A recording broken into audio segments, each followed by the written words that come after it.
नमस्ते। The war bulletin में आप सभी का स्वागत है। मैं हूँ ऋतु तोमर और आइए नजर डाल लेते हैं सबसे पहले सुर्खियों पर। लॉकडाउन के बीच आज से कुछ शर्तों के साथ सभी दुकानें खुली।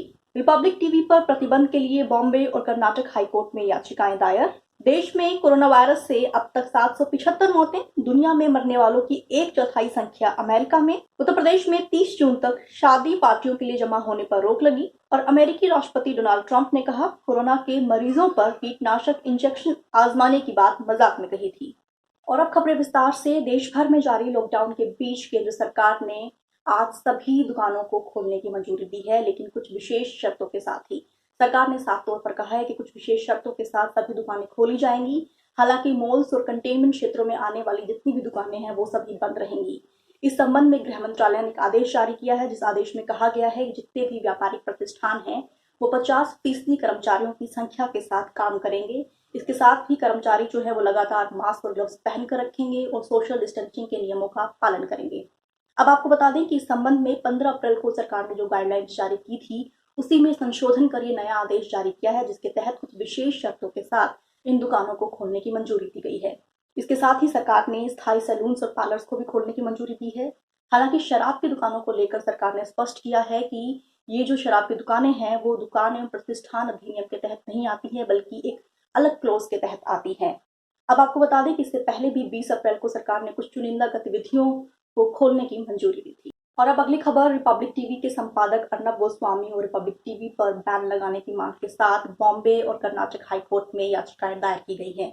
बॉम्बे हाईकोर्ट में याचिकाएं कांग्रेस कार्यकर्ताओं ने दायर की है, जबकि कर्नाटक हाईकोर्ट में याचिका एक आरटीआई कार्यकर्ता ने दायर की है। इन दोनों कार्यकर्ताओं ने दरअसल अर्नब गोस्वामी द्वारा पालघर में हुई मॉब लिंचिंग की घटना को सांप्रदायिक रंग देने के लिए और कांग्रेस अध्यक्ष सोनिया गांधी पर आपत्तिजनक टिप्पणी को लेकर ये याचिका दायर की है। और इस याचिकाओं में साफ तौर पर कहा गया है कि जब तक जांच पूरी नहीं हो जाती तब तक रिपब्लिक टीवी के प्रसारण पर प्रतिबंध लगाया जाए और इसके साथ ही अर्नब गोस्वामी द्वारा भी कुछ भी प्रसारित करने पर प्रतिबंध लगाया जाए। यानी साफ तौर पर याचिकाकर्ताओं ने कहा है कि जब तक जांच पूरी नहीं हो जाती तब तक अर्नब गोस्वामी किसी भी माध्यम से, चाहे वो ऑनलाइन माध्यम हो या फिर वो टीवी चैनल हो, वो उसके जरिए कुछ भी ना बोले। इसके साथ ही एक तरीके से देखा जाए तो अर्नब गोस्वामी पर सांप्रदायिक रंग देने और एक तरीके से ध्रुवीकरण करने का आरोप लगाया गया है।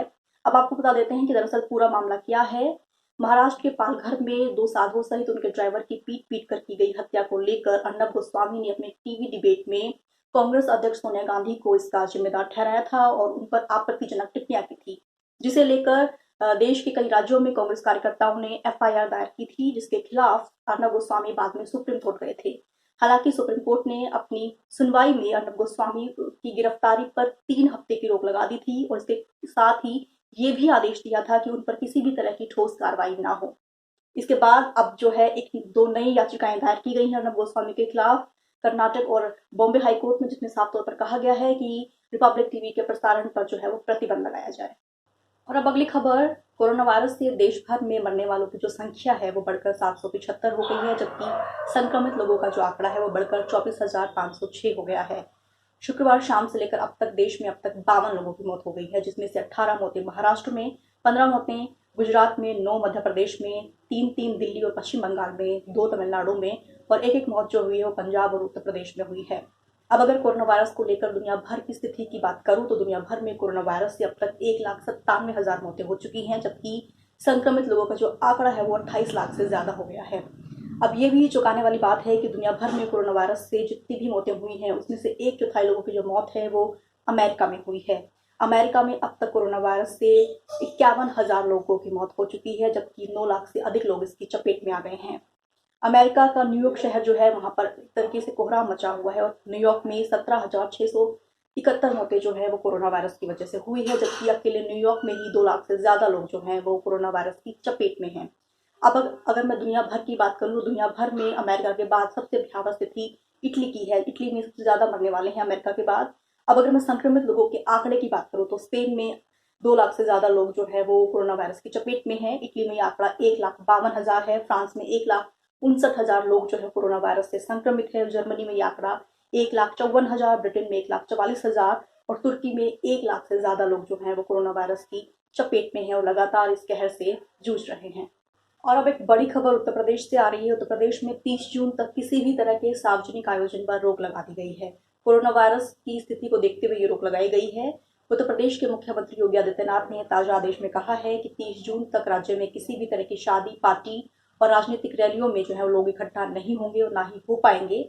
आपको बता दें कि दरअसल राज्य सरकार ने उत्तर प्रदेश में कोरोना के बढ़ते मामलों की वजह से ये फैसला उठाया है। इससे पहले भी मुख्यमंत्री योगी आदित्यनाथ ने कोरोना से निपटने के लिए बनाई गई 11 समितियों के प्रमुखों से बैठक की थी और ऐसा कहा जा रहा है कि इन बैठकों के बाद ही इस पर फैसला लिया गया है कि 30 जून तक राज्य में किसी भी तरह के सार्वजनिक कार्यक्रम नहीं होंगे और किसी भी तरह के सार्वजनिक कार्यक्रमों में लोग इकट्ठा नहीं हो पाएंगे। आपको बता दें कि उत्तर प्रदेश में कोरोना वायरस से अब तक 24 मौतें हो चुकी हैं, जबकि संक्रमित लोगों का जो आंकड़ा है वो 1600 तक जा पहुंचा है। और अब बुलेटिन की आखिरी खबर, अमेरिकी राष्ट्रपति डोनाल्ड ट्रंप ने कोरोना वायरस के इलाज के लिए कीटनाशकों का इंजेक्शन आजमाए जाने की अपनी बात से अब वो पलट गए हैं। दरअसल अब ट्रंप का कहना है कि वो मजाक कर रहे थे। अब हम आपको बता देते हैं कि दरअसल पूरा मामला क्या था। ट्रंप ने एक प्रेस कॉन्फ्रेंस के दौरान कहा था कि इस पर शोध होना चाहिए कि क्या कीटनाशकों को शरीर में इंजेक्ट करने से कोरोना वायरस का इलाज हो सकता है नहीं। वो यहीं पर नहीं रुके। ट्रंप ने आगे कहा कि अल्ट्रावायलेट रेडिएशन का भी मनुष्य के शरीरों पर इस्तेमाल करना चाहिए, देखना चाहिए कि इसके क्या परिणाम निकलकर सामने आएंगे। हालांकि ट्रंप के इन बयानों की जमकर आलोचना हुई। कई डॉक्टर्स ने भी इनकी तीखी आलोचना की।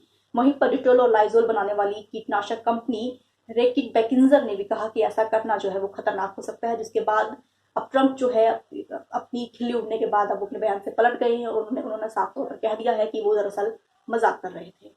के और वीडियोस देखने के लिए सब्सक्राइब करें और बेल आइकन पर क्लिक करें।